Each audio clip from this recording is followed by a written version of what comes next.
ਮੈਂ ਤੁਹਾਡਾ ਦੋਸਤ, ਤੁਹਾਡਾ ਬੇਲੀ, ਤੁਹਾਡਾ ਵੀਰ ਅਫਜ਼ਲ ਪੱਟੀ, ਅਤੇ ਤੁਸੀਂ ਵੇਖ ਰਹੇ ਹੋ ਪ੍ਰੋਗਰਾਮ ਗੱਲ ਵੇਲੇ ਦੀ। ਅਤੇ ਨਾਜ਼ਰੀਨ, ਅੱਜ ਅਸੀਂ ਮੌਜੂਦ ਹਾਂ ਆਪਣੇ ਇੱਕ ਦੋਸਤ ਨੇ, ਉਹਨਾਂ ਦੇ ਕੋਲ ਬੈਠਿਆਂ ਬੈਠਿਆਂ ਯਾਦ ਆਇਆ ਅਤੇ ਖਾਣਾ ਚਾਹੇ ਅਤੇ ਫਿਰ ਦਿਲ ਕੀਤਾ ਕਿ ਮੌਕੇ ਕੋ ਫਾਇਦਾ ਉਠਾਉਂਦਿਆਂ ਹੋਇਆ ਜੱਟ ਸਾਹਿਬ ਦੇ ਕੋਲੋਂ ਕੋਈ ਗੱਲ ਵੇਲੇ ਦੀ ਪੁੱਛ ਲਈਏ। ਅਤੇ ਜੱਟ ਸਾਹਿਬ, ਗੱਲ ਵੇਲੇ ਦੀ ਅੱਜ ਦੀ ਇਹ ਹੈਗੀ ਆ ਕਿ ਇਲੈਕਸ਼ਨ ਦਾ ਦੌਰ ਆ, ਠੀਕ ਹੈ।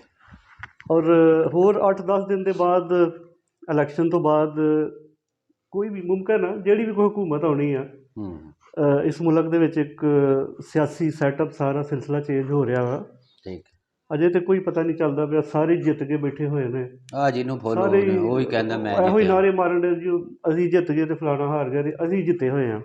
ਔਰ ਇਹ ਨੈਚੁਰਲ ਤੇ ਫੈਸਲਾ ਤੇ ਕਰਨਾ ਵਾ ਇਸ ਆਵਾਮ ਨੇ, ਬਿਲਕੁਲ ਠੀਕ, ਕਿ ਕਿੰਨੇ ਜਿੱਤਣਾ ਤੇ ਕਿੰਨੇ ਹਾਰਨਾ। ਲੇਕਿਨ ਚਲੋ ਜੋ ਵੀ ਆਏ ਇਸ ਮੁਲਕ ਵਾਸਤੇ ਅੱਲਾ ਕਰੇ ਬਿਹਤਰ ਹੋਏ।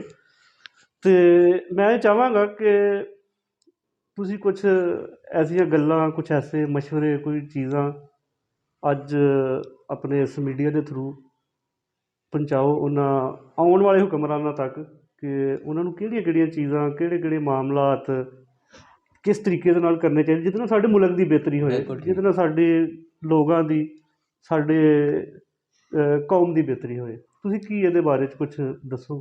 ਭੱਟੀ ਸਾਹਿਬ, ਪਹਿਲੀ ਗੱਲ ਤਾਂ ਬਹੁਤ ਸ਼ੁਕਰੀਆ। ਮੈਂ ਇਹ ਕਹਿਣਾ ਚਾਹਾਂਗਾ ਕਿ ਦੇਖੋ, ਪਹਿਲੀ ਚੀਜ਼ ਤਾਂ ਇਹ ਵੇ ਕਿ ਜਿਹੜੀ ਵੀ ਹੁਕੂਮਤ ਆਏ ਨਾ ਜੀ, ਉਹ ਆਵਾਮ ਦੇ ਵੋਟ ਦੇ ਨਾਲ ਹੈ। ਸੋਹਣੀ ਗੱਲ। ਠੀਕ ਹੈ, ਯਾਨੀ ਧੱਕੇ ਨਾਲ ਕਿਸੇ ਨੂੰ ਜ਼ਬਰਦਸਤੀ ਨਾ ਬਿਠਾਇਆ ਜਾਏ। ਠੀਕ ਹੈ। ਜਿਹੜੀ ਵੀ ਹੁਕੂਮਤ ਆਏ ਉਹ ਆਵਾਮ ਦੇ ਵੋਟ ਨਾਲ ਆਏ, ਆਵਾਮ ਦੀ ਤਾਕਤ ਦੇ ਨਾਲ ਆਏ, ਜੀ, ਤਾਂ ਕਿ ਆਵਾਮ ਨੂੰ ਇਹ ਪਤਾ ਚੱਲ ਸਕੇ ਕਿ ਇਹ ਸਾਡੀ ਹੁਕੂਮਤ ਹੈ। ਠੀਕ ਹੈ। ਠੀਕ ਹੈ। ਜਦੋਂ ਅਕਸਰੀਅਤ ਦੀ ਰਾਏ ਦੇ ਨਾਲ ਇੱਕ ਹੁਕੂਮਤ ਬਣੀ ਹੁੰਦੀ ਹੈ ਨਾ, ਪਹਿਲੀ ਗੱਲ ਤਾਂ ਇਹ ਵੇ ਕਿ ਮੁਸਤਹਿਕਮ ਵੀ ਹੁੰਦੀ ਹੈ। ਠੀਕ। ਠੀਕ ਹੈ। ਔਰ ਉਹ ਆਪਣੇ ਫੈਸਲੇ ਕਰਨ ਦੇ ਵਿੱਚ ਜ਼ਿਆਦਾ ਆਜ਼ਾਦ ਹੁੰਦੀ ਹੈ ਬਨਿਸਬਤ ਉਸ ਹੁਕੂਮਤ ਦੇ ਕਿ ਜਿਹੜੀ ਆਵਾਮ ਦਾ ਮੈਂਡੇਟ ਤਾਂ ਉਹਦੇ ਕੋਲ ਨਾ ਹੋਏ, ਲੇਕਿਨ ਕਿਸੇ ਵੀ ਵਜ੍ਹਾ ਤੋਂ ਉਹ ਅੱਗੇ ਆ ਜਾਏ। ਠੀਕ। ਇੱਕ ਤਾਂ ਗੱਲ ਹੋ ਗਈ, ਯਾਨੀ ਪਹਿਲੀ ਤਾਂ ਮੇਰੀ ਦਿਲੀ ਖਾਹਿਸ਼ ਇਹ ਵੇ ਕਿ ਜਿਹੜਾ ਵੀ ਉਮੀਦਵਾਰ ਜਿੱਤੇ ਉਹ ਵੋਟਾਂ ਨਾਲ ਜਿੱਤੇ, ਪਰ ਧੱਕੇ ਨਾਲ ਨਾ ਜਿੱਤੇ, ਸੰਦੂਕੜੀਆਂ ਚੁੱਕ ਕੇ ਨਾ ਜਿੱਤੇ। ਠੀਕ ਹੈ ਜੀ। ਨੰਬਰ 1। ਨੰਬਰ 2, ਉਸ ਤੋਂ ਬਾਅਦ ਦੇ ਵਿੱਚ ਕਿਉਂਕਿ ਸਾਡਾ ਇੱਕ ਪਾਰਲੀਮਾਨੀ ਨਿਜ਼ਾਮ ਹੁਕੂਮਤ ਹੈ, ਇਹਦੇ ਵਿੱਚ ਜੋੜ ਤੋੜ ਹੋਣੀ ਹੈ। ਇਸ ਟਾਈਮ ਤੁਹਾਡੇ ਸਾਹਮਣੇ ਇੱਕ ਪਾਰਟੀ ਤਾਂ ਵੈਸੇ ਹੀ ਮੈਦਾਨ 'ਚ ਉਹਨਾਂ ਸਾਈਡ 'ਤੇ ਕਰ ਛੜੀ ਹੈ, ਸਾਰੇ ਆਜ਼ਾਦ ਉਮੀਦਵਾਰ। ਠੀਕ। ਹਾਲਾਂ ਇੱਕ ਮਰਹਲਾ ਬੜਾ ਮੁਸ਼ਕਲ ਹੈ, ਅੱਲਾ ਕਰੇ ਖੁਸ਼ ਉਸਲੂਬੀ ਦੇ ਨਾਲ ਉਹ ਵੀ ਗੁਜ਼ਰ ਜਾਏ ਜੀ। ਇਲੈਕਸ਼ਨ ਹੋਣ ਤੋਂ ਬਾਅਦ ਦੇ ਵਿੱਚ ਫਿਰ ਜੋੜ ਤੋੜ, ਫਿਰ ਉਹ ਬਰੀਫ ਕੇਸਾਂ ਵਾਲਾ ਨਿਜ਼ਾਮ ਨਾ ਚੱਲ ਪਏ ਜੀ। ਜਿਹੜੇ ਚੰਦ ਸੌਦਾਗਰ ਸਾਡੇ ਲੋਕਾਂ ਦੇ, ਸਾਡੇ ਜ਼ਮੀਰਾਂ ਦੇ ਬੋਲੀਆਂ ਨਾਲ ਉਹ ਖਰੀਦੋ ਫਰੋਖਤ ਨਾਲ, ਕਿਉਂਕਿ ਦੇਖੋ ਗੱਲ ਇਹ ਵੇ ਕਿ ਜ਼ਮੀਰ ਫਰੋਸ਼ੀ ਜਿਹੜੀ ਹੈ ਨਾ, ਇਹ ਇਨਸਾਨੀਅਤ ਦੀ ਤਜ਼ਲੀਲ। ਬਿਲਕੁਲ। ਔਰ ਜਦੋਂ ਇੱਕ ਬੰਦੇ ਨੂੰ ਵੋਟ ਦੇ ਕੇ ਚੁਣਿਆ ਜਾਂਦਾ, ਮੁੰਤਖਬ ਕੀਤਾ ਜਾਂਦਾ, ਅਤੇ ਉਹਦਾ ਮਤਲਬ ਇਹ ਨਹੀਂ ਹੈ ਕਿ ਉਹ ਅੱਗੇ ਜਾ ਕੇ ਅਤੇ ਆਪਣੇ ਵੋਟਾਂ ਦਾ ਸੌਦਾ ਕਰ ਛੱਡੇ। ਠੀਕ। ਅਤੇ ਅੱਲਾ ਕਰੇ ਐਸਾ ਵੀ ਨਾ ਹੋਏ, ਮੇਰਾ ਗੁਮਾਨ ਜਿਹੜਾ ਹੈ ਗਲਤ ਸਾਬਤ ਹੋਏ। ਇਹ ਤਾਂ ਹੋ ਗਈ ਇੱਥੇ ਤੱਕ ਗੱਲ ਜੀ। ਅਗਲੀ ਗੱਲ ਇਹ ਵੇ ਕਿ ਜਦੋਂ ਹੁਕੂਮਤ ਬਣ ਜਾਂਦੀ, ਤੁਸੀਂ ਕਿਹਾ ਜੀ ਕੀ ਐਸਾ ਕਰਨਾ ਚਾਹੀਦਾ ਕਿ ਸਾਡੇ ਮੁਲਕ ਦੀ ਰਾਹ ਸਿੱਧੀ ਹੋਏ ਜੀ।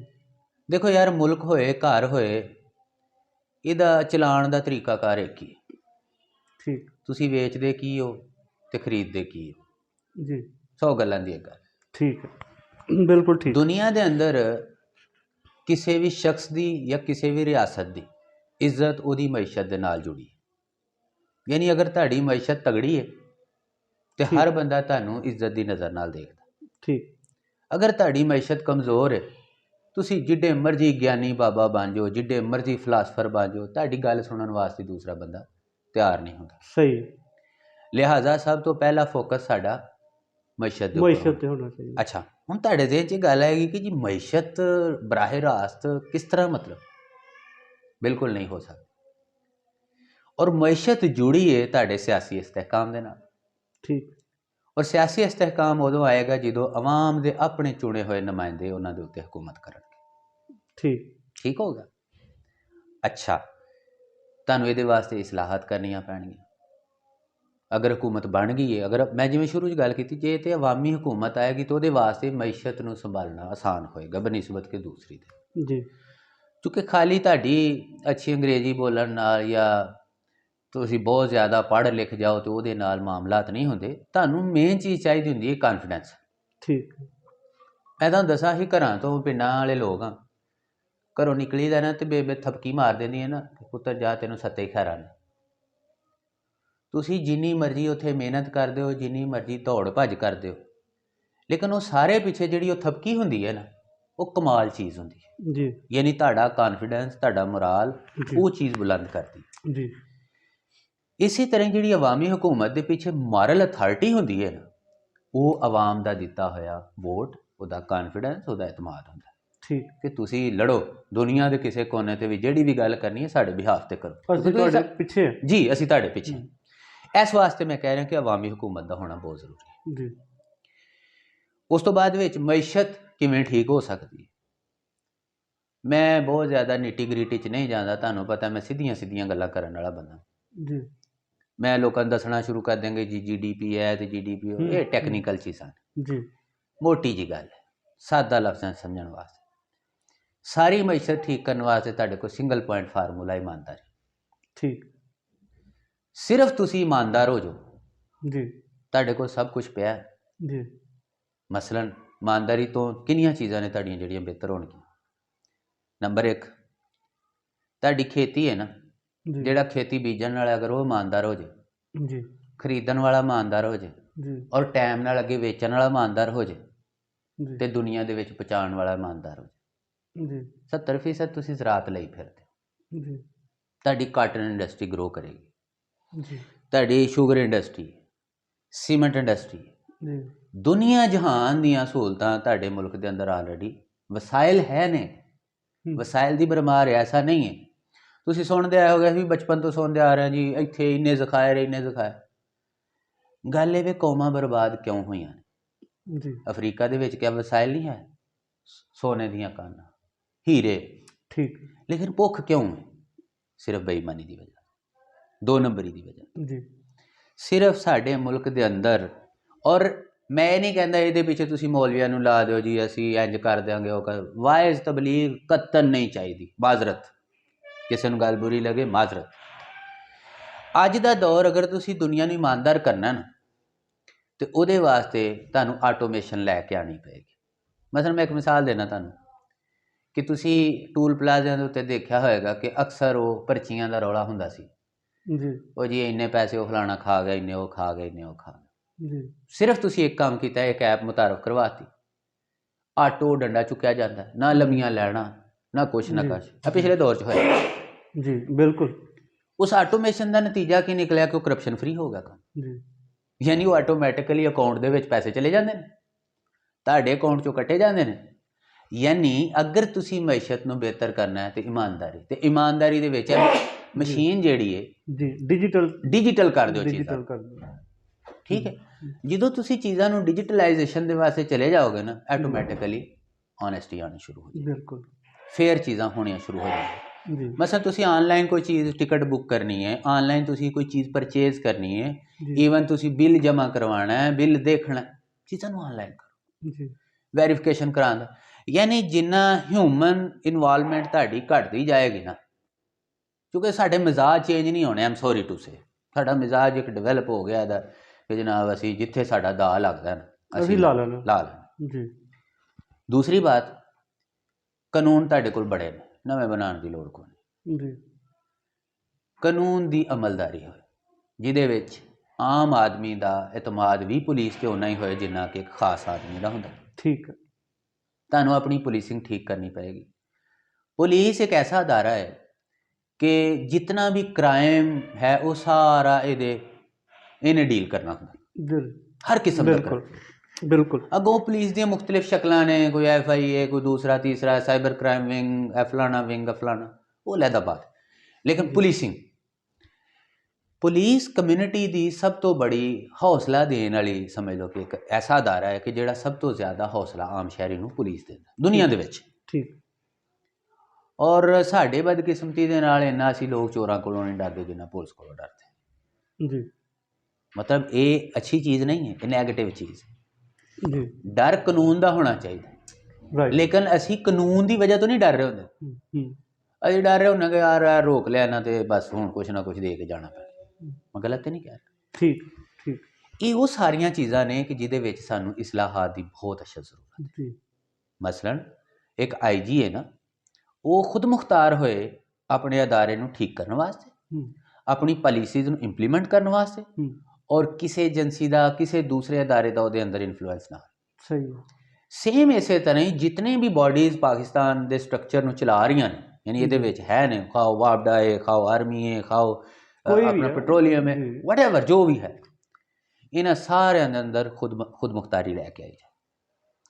ਤੁਹਾਡਾ ਪੈਟਰੋਲ ਦੀਆਂ ਕੀਮਤਾਂ ਸਿਆਸੀ ਬੁਨਿਆਦਾਂ ਦੇ ਉੱਤੇ ਨਾ ਕੀਤੀਆਂ ਜਾਣ, ਉਹਦਾ ਇੱਕ ਪ੍ਰੋਪਰ ਬਾਡੀ ਜਿਵੇਂ ਆਲਰੇਡੀ ਹੈ ਉਹਨੂੰ ਇੰਡੀਪੈਂਡੈਂਟ ਕੀਤਾ ਜਾਏ ਕਿ ਅਗਰ ਵਾਕਈ ਵਧਾਉਣਾ ਪੈ ਰਿਹਾ ਤਾਂ ਉਹਨੂੰ ਵਧਾਉਣ ਦਿਓ ਜੀ, ਘਟਾਉਣਾ ਪੈ ਰਿਹਾ ਉਹਨੂੰ ਘਟਾਉਣ ਦਿਓ ਜੀ। ਯਾਨੀ ਮੇਰਾ ਬੁਨਿਆਦੀ ਨੁਕਤਾ ਹੈ ਵੇ ਕਿ ਤੁਹਾਨੂੰ ਮੇਜਰ ਇਸਲਾਹਾਤ ਕਰਨ ਦੀ ਜ਼ਰੂਰਤ ਹੈ ਆਪਣੇ ਸਟਰਕਚਰ ਦੇ ਅੰਦਰ। ਜੀ ਅਦਾਲਤਾਂ ਤੁਹਾਡੀਆਂ ਖੁਦ ਮੁਖਤਾਰ ਹੋਣੀਆਂ ਚਾਹੀਦੀਆਂ, ਔਰ ਲੋਅਰ ਕੋਰਟਸ ਜਿਹੜੀਆਂ ਨੇ ਉਹਨਾਂ ਨੂੰ ਪਾਬੰਦ ਕੀਤਾ ਜਾਏ ਕਿ ਜਨਾਬ ਤੁਸੀਂ ਇੰਨੇ ਟਾਈਮ ਫਰੇਮ ਦੇ ਵਿੱਚ ਮਿਨੀਮਮ ਯਾਨੀ ਘੱਟ ਤੋਂ ਘੱਟ ਜਿੰਨਾ ਤੁਸੀਂ ਟਾਈਮ ਦਿਓ ਉਹਦੇ ਵਿੱਚ ਤੁਸੀਂ ਆਪਣੇ ਫੈਸਲੇ ਕਰੋ ਜੀ, ਤਾਂ ਕਿ ਆਮ ਸ਼ਹਿਰੀਆਂ ਦਾ ਅਦਾਲਤਾਂ ਦੇ ਉੱਤੇ ਇਤਮਾਦ ਬਹਾਲ ਹੋ ਸਕੇ। ਜੀ ਹੁਣ ਹੋ ਕੀ ਰਿਹਾ ਇਸ ਟਾਈਮ, ਬਹੁਤ ਸਾਰੀ ਬਿਮਾਰੀਆਂ ਦੀ ਜੜ ਇਹ ਵੇ ਕਿ ਸਾਡਾ ਸਿਸਟਮ ਇਤਨਾ ਜ਼ਿਆਦਾ ਲੈਂਥੀ, ਇਤਨਾ ਜ਼ਿਆਦਾ ਕੰਪਲਿਕੇਟਡ, ਮਤਲਬ ਇਤਨਾ ਪਚੀਦਾ ਔਰ ਮੁਸ਼ਕਿਲ ਹੈ ਕਿ ਆਮ ਬੰਦਾ ਕਹਿੰਦਾ ਯਾਰ ਪੈਸੇ ਦਿਓ ਤੇ ਜਾਨ ਛੁਡਾਓ, ਜਾਨ ਛੁਡਾਓ। ਜੀ ਇਸ ਤਰ੍ਹਾਂ ਹੀ ਉਹਦਾ ਬਿਹਤਰੀਨ ਹੱਲ ਇਹ ਵੇ ਕਿ ਤੁਸੀਂ ਜਿੱਥੇ ਉਹ ਬੰਦਾ ਜੋ ਕਹਿੰਦਾ ਯਾਰ ਮੈਂ ਉੱਥੇ SHO ਮੰਗਣ ਡਿਆ ਮੇਰੇ ਕੋਲ 20,000 ਰੁਪਇਆ ਜਾਂ 50,000 ਜਾਂ ਲੱਖ ਜਾਂ 1.5 ਲੱਖ ਰੁਪਇਆ,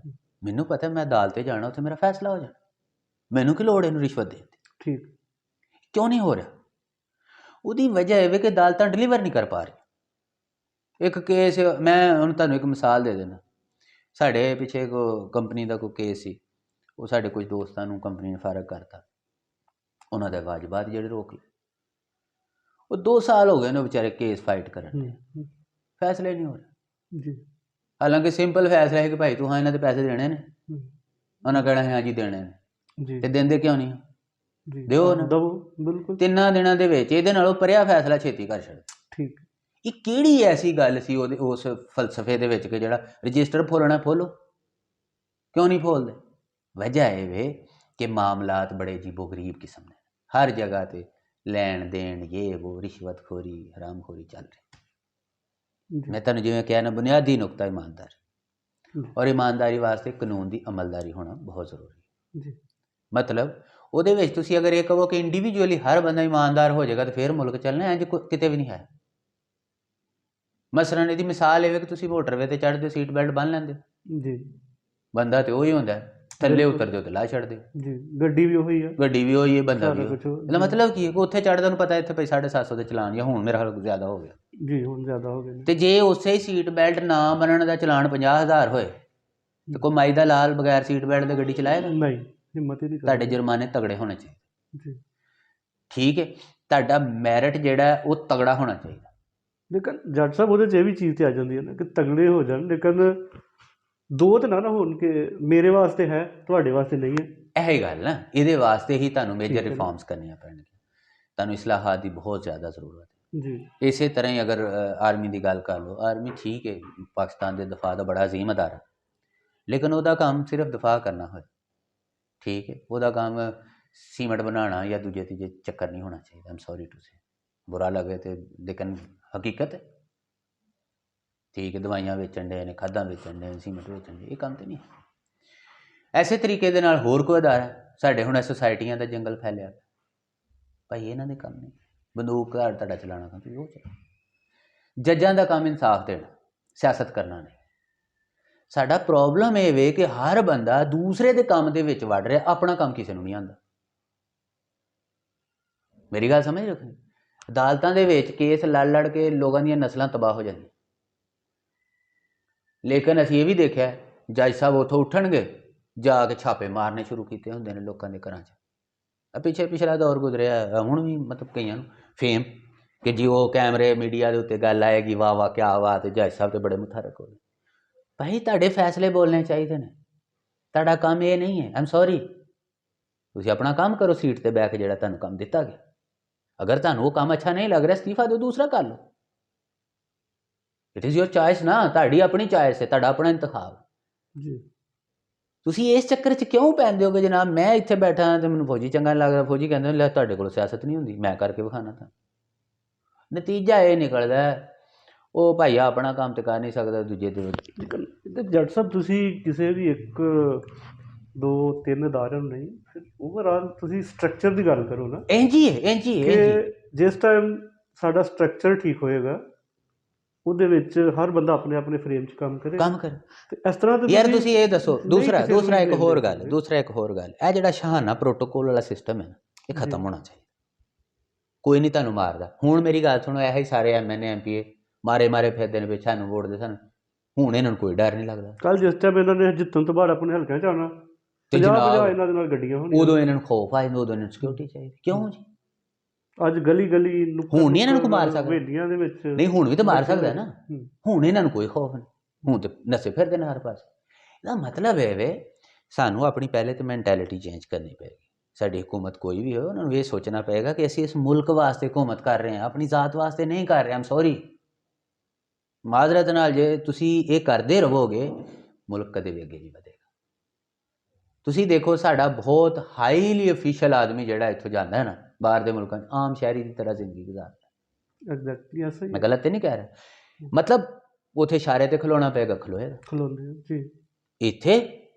ਇੱਥੇ ਅੱਲਾ ਮਾਫ ਕਰੇ, ਮਤਲਬ ਮੈਂ ਕਈ ਦਫਾ ਦੇਖਿਆ ਸੀ ਤੇ ਚਲੋ ਨਿਮਾਣੇ ਜਿਹੇ ਆਦਮੀ ਆ, ਕਈ ਵਾਰੀ ਬਾਹਰ ਨਿਕਲੀਦਾ ਤੇ ਜੇ ਕਿਤੇ ਉਹ ਲੱਗਾ ਹੈ ਜਨਾਬ ਪ੍ਰੋਟੋਕੋਲ ਤੇ ਗੱਡੀਆਂ ਛੂਕਦੀਆਂ ਜਾਂਦੀਆਂ ਤੇ ਆਮ ਬੰਦੇ ਜਿਵੇਂ ਕੀੜੇ ਹੁੰਦੇ ਨੇ ਉਧਰ ਨੂੰ ਦੇਖ ਨਹੀਂ ਸਕਦੇ ਜੀ। ਅਸੀਂ ਇਹਨਾਂ ਦੀ ਉਹ ਜਿਹੜੀ ਦਹਿਸ਼ਤ, ਉਹ ਜਿਹੜਾ ਉਹ ਸਿਸਟਮ ਹੁੰਦਾ ਹੈ, ਉਹ ਮਤਲਬ ਇਸ ਤਰ੍ਹਾਂ ਦਾ ਹੁੰਦਾ ਕਿ ਜਿਵੇਂ ਪਤਾ ਨਹੀਂ ਕੋਈ ਮਖਲੂਕ ਹੀ ਹੋ ਰਿਹਾ। ਸੋ ਅਗਰ ਇਹ ਚਾਹੁੰਦੇ ਨੇ ਕਿ ਇਹ ਮੁਲਕ ਅੱਗੇ ਵਧੇ, ਇਹਦੇ ਵਿੱਚ ਇਹਨਾਂ ਨੂੰ ਬੁਨਿਆਦੀ ਇਨਸਾਨੀ ਹਕੂਕ ਜਿਹੜੇ ਨੇ ਪਹਿਲੀ ਗੱਲ ਤਾਂ ਪੂਰੇ ਕਰਨੇ ਪੈਣਗੇ। ਬੁਨਿਆਦੀ ਇਨਸਾਨੀ ਹਕੂਕ ਕੀ ਨੇ? ਤੁਹਾਡਾ ਜਾਨ ਮਾਲ ਇੱਜ਼ਤ ਆਬਰੂ, ਠੀਕ ਹੈ, ਉਹਦੀ ਹਿਫਾਜ਼ਤ ਹੋਏ। ਉਸ ਤੋਂ ਬਾਅਦ ਦੇ ਵਿੱਚ ਤੁਹਾਨੂੰ ਇਨਸਾਫ ਮਿਲੇ। ਇਨਸਾਫ ਦੀ ਬੁਨਿਆਦ ਦੇ ਉੱਤੇ ਰਿਆਸਤਾਂ ਕਾਇਮ ਰਹਿੰਦੀਆਂ। ਅਤੇ ਇਨਸਾਫ ਕੀ ਹੈ? ਤੁਸੀਂ ਤਾਲੀਮ ਹਾਸਲ ਕਰਨਾ ਚਾਹੁੰਦੇ ਹੋ, ਤੁਹਾਨੂੰ ਬਰਾਬਰੀ ਦੇ ਮੌਕੇ ਮਿਲੇ। ਤੁਸੀਂ ਰੋਜ਼ਗਾਰ ਅਗਰ ਹਾਸਲ ਕਰਨਾ ਚਾਹੁੰਦੇ ਹੋ, ਤੁਹਾਨੂੰ ਬਰਾਬਰੀ ਦਾ ਮੌਕਾ ਮਿਲੇ। ਤੁਸੀਂ ਅਗਰ ਫਰਜ਼ ਕਰੋ ਕਿਸੇ ਵੀ ਫੀਲਡ ਦੇ ਵਿੱਚ ਤਰੱਕੀ ਕਰਨਾ ਚਾਹੁੰਦੇ ਹੋ, ਤੁਹਾਡੇ ਕੋਲ ਮੌਕਾ ਬਰਾਬਰ ਹੋਇਆ, ਅੱਗੋਂ ਤੁਹਾਡੀ ਐਫਰਟ ਜਾਂ ਤੁਹਾਡੀ ਕਿਸਮਤ ਕਿ ਤੁਸੀਂ ਉੱਥੇ ਨਾ ਪਹੁੰਚ ਸਕੋ, ਲੇਕਿਨ ਤੁਹਾਨੂੰ ਇਹ ਕਮ ਅਜ਼ ਕਮ ਗਿਲਾ ਨਾ ਹੋਏ ਕਿ ਰਿਆਸਤ ਦੇ ਤਰਫੋਂ ਗਿਲਾ ਹੋਇਆ ਕਿ ਜਨਾਬ ਦੇਖੋ ਇਹ ਬੰਦਾ ਡਿਜ਼ਰਵ ਨਹੀਂ ਸੀ ਕਰਦਾ ਲੇਕਿਨ ਉਹ ਪਹੁੰਚ ਗਿਆ, ਮੈਂ ਨਹੀਂ ਪਹੁੰਚ ਸਕਿਆ।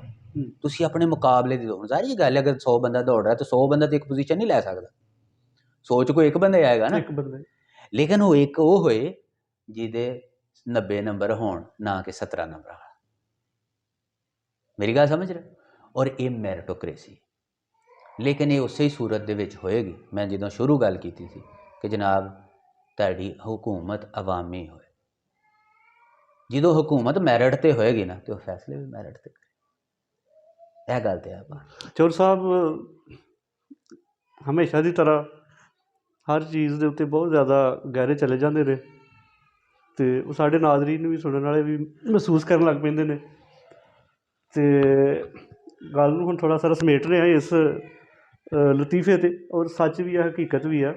ਜ਼ਰਾਇਤ ਦੇ ਹਵਾਲੇ ਨਾਲ, ਜ਼ਰਾਇਤ ਸਾਡਾ ਇੱਕ ਮੇਨ ਸੈਕਟਰ ਆ, ਮੇਨ ਸ਼ੋਭਾ ਵਾ, ਅਤੇ ਸਾਡੀਆਂ ਪਾਲਿਸੀਆਂ ਅਤੇ ਸਾਡੇ ਮਾਮਲਾਤ ਨੇ ਜ਼ਰਾਇਤ ਨੂੰ ਅੱਜ ਇਸ ਨੌਬਤ 'ਤੇ ਲੈ ਆਂਦਾ ਕਿ ਉਹ ਤੁਹਾਡੇ ਤਰ੍ਹਾਂ ਇੱਕ ਜ਼ਿਮੀਂਦਾਰ ਸਨ ਅਤੇ ਕਪਾਹ ਦਾ ਮੌਸਮ ਖਤਮ ਹੋਇਆ ਤਾਂ ਕਿਸੇ ਨੇ ਪੁੱਛਿਆ ਚੌਧਰੀ ਸਾਹਿਬ ਕਪਾਹ 'ਚੋਂ ਕੀ ਬਚਿਆ? ਅਤੇ ਉਹਨਾਂ ਕਿਹਾ ਜੀ ਖਰਚੇ ਖੁਰਚੇ ਕੱਢ ਕੇ, ਮਿਹਨਤ ਕੱਢ ਕੇ, ਇਹ ਜਿਹੜਾ ਤੁਸੀਂ ਚੌਧਰੀ ਸਾਹਿਬ ਇਹੋ ਹੀ ਬਚਿਆ ਵਾ। ਅਤੇ ਠੀਕ ਗੱਲ ਦੁਨੀਆ ਦੇ ਜਿਸ ਕੋਨੇ 'ਤੇ ਵੀ ਉਹ ਹੱਸਦੇ ਰਹੋ, ਵਸਦੇ ਰਹੋ, ਆਪਣਾ ਖਿਆਲ ਰੱਖਿਓ। ਦੁਬਾਰਾ ਹਾਜ਼ਰ ਹੋਵਾਂਗੇ ਇੱਕ ਨਵੇਂ ਪ੍ਰੋਗਰਾਮ ਦੇ ਨਾਲ।